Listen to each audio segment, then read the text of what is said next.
New details on a crumbling church in Muskogee County. The church is having to move its Christmas service after a hit and run. The pastor believes a semi-truck driver backed into it overnight and then took off. 2 Works for You reporter Micah Hatfield is live outside of the church tonight with a look at extensive damage there. Micah.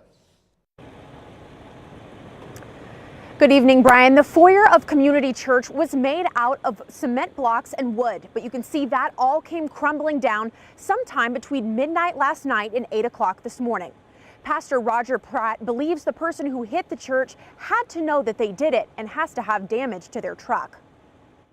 Evidently, I mean, when he backed into it, probably the roof of the foyer may have fallen down on the truck or got hooked up.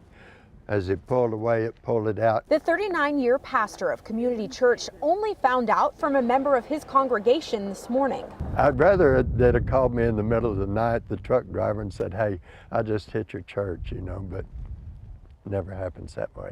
And Pastor Pratt knows because this isn't the first time. His church has been hit before.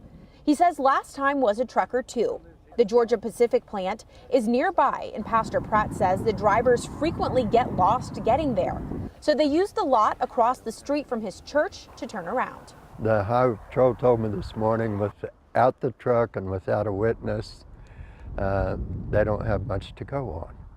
They called security at Georgia Pacific, and they said they would examine the trucks that were there for damage. Pastor Pratt says he turned the whole situation over to the Lord and is at peace with what happened.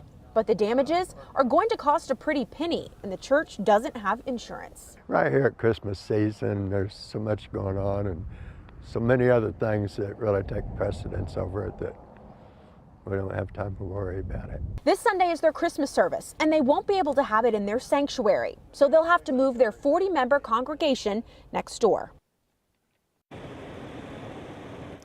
Pastor Pratt hopes this story will jog someone's memory and they'll remember seeing someone in this area in a truck last night. He says they do plan to remove this debris in the coming days and get new front doors on their sanctuary. Live in Muskogee County, Micah Hatfield, 2 Works for You. Thank you, Mike.